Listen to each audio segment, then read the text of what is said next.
Muy buenas noches a todos. El tema de esta noche es la institución de la revocatoria en el Perú.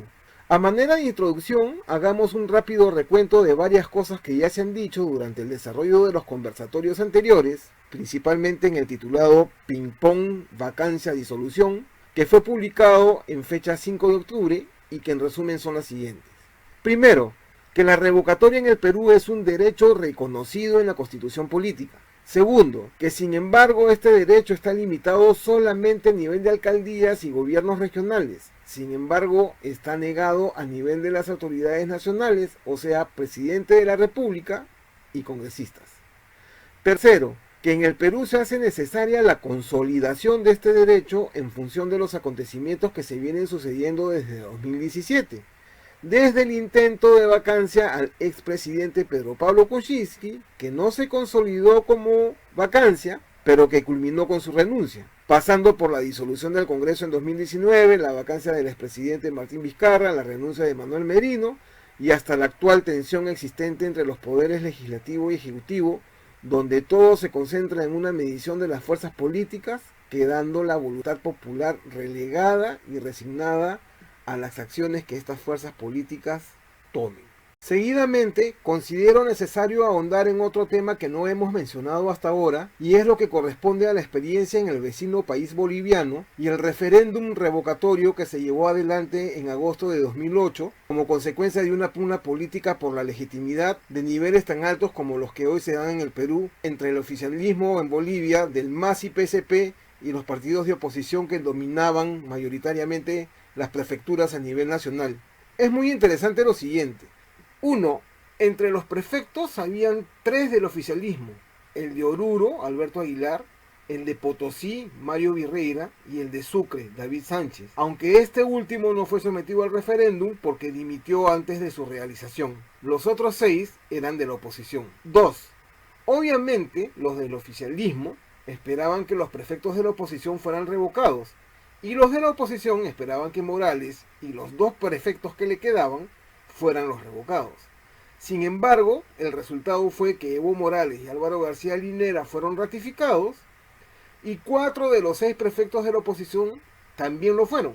Tercero, este resultado, en términos prácticos, fue definitivamente un empate que no le permitió a ninguna de las partes irrogarse la representatividad absoluta y obligó a los actores políticos a reconocer el nivel de legitimidad de los contendores y, lo que considero más importante, sentarse a conversar y a consensuar.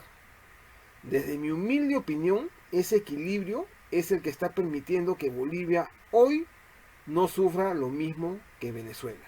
Más allá de que este planteamiento se venía haciendo a las personas en las marchas de protesta que se vayan todos de 2017, empecé a asistir a las asambleas de colectivos en las que usualmente hablaba sobre el tema. Había un nivel de aceptación importante entre ellos, hasta que tuve oportunidad de plantearlo en una asamblea que fue llevada adelante el 25 de junio de 2018, donde fue aprobada como consigna de lucha. Como ya se ha comentado, en un ampliado de fecha 28 de ese mes, 4 días después, fue rechazada. Indicio importante de que los colectivos eran manipulados por los partidos políticos, a mi forma de ver, aliados al entonces presidente Martín Vizcarra. Inicialmente no se tuvo claro que para que pudiera darse un referéndum revocatorio de presidente y o congresistas, era necesario llevar adelante una reforma constitucional, ya que la Constitución política reconoce los derechos tanto al referéndum como a la revocatoria.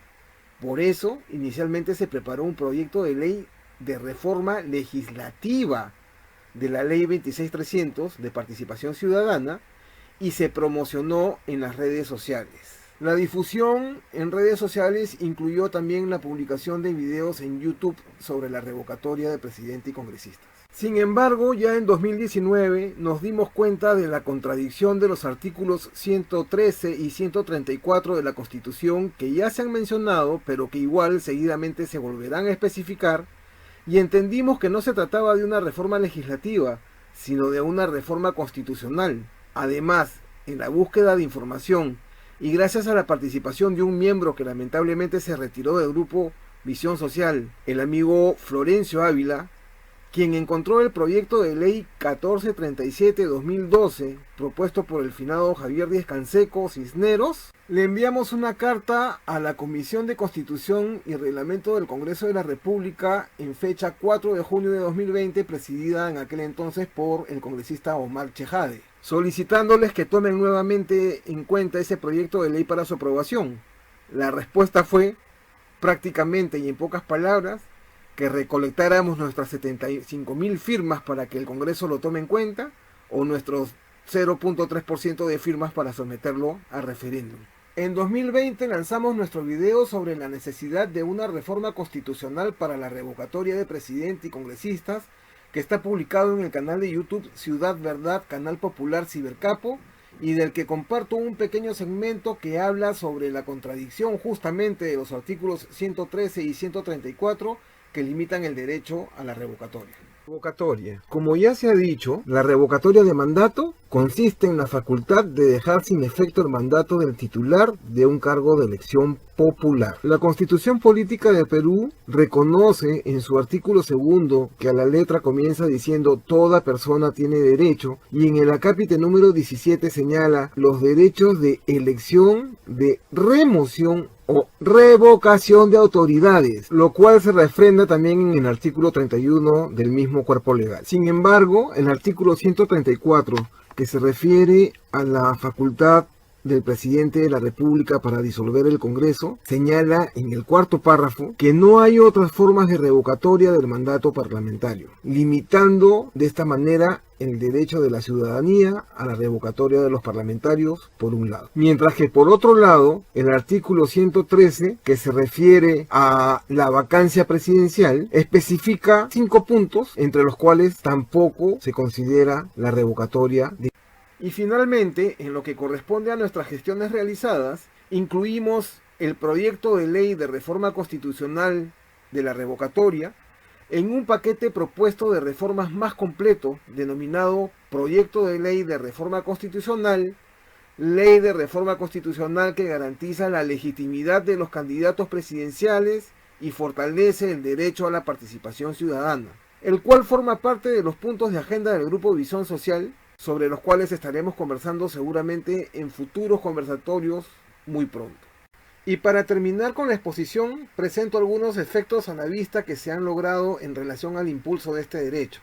El primero fue escuchar a la volada, entre las propuestas de una candidata al Congreso 2021, la mención de la revocatoria de presidente y congresista, que no alcancé a grabar, pero me llamó la atención. El segundo, un comentario que hizo el periodista Nicolás Lúcar en Radio Exitosa en fecha 11 de diciembre de 2020, que rebotamos inmediatamente en Facebook, donde señaló lo que se muestra en pantalla, y ahora el comentario del periodista Marcos Cifuentes sobre la propuesta del abogado Omar Sumar, quien está cometiendo el mismo error que nosotros cometimos en un inicio, de pensar que sería suficiente con una modificación de la ley 26300. Escuchemos.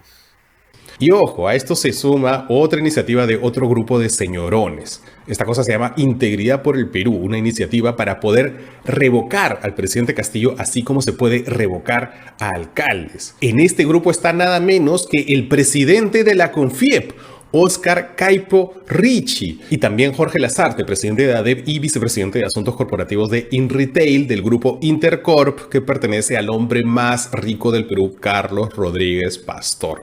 Todos ellos juntos y revueltos junto al abogado Omar Sumar, que se hizo célebre porque fue uno de los que hizo el ridículo tocando la puerta de la OEA cuando intentaba denunciar fraude. Miren solo un poquito de lo que dice el empleado de Carlos Rodríguez Pastor. Juntos podemos solicitarle al Congreso de la República que modifique la ley 26.300 y nos permita ejercer nuestro derecho constitucional de convocar a un referéndum de revocatoria del mandato presidencial. Todos pensamos que las cosas estaban calmándose, pero los hijitos de papá siguen con su pataleta. Cuando lo que se requiere, como se ha dicho, es una reforma constitucional.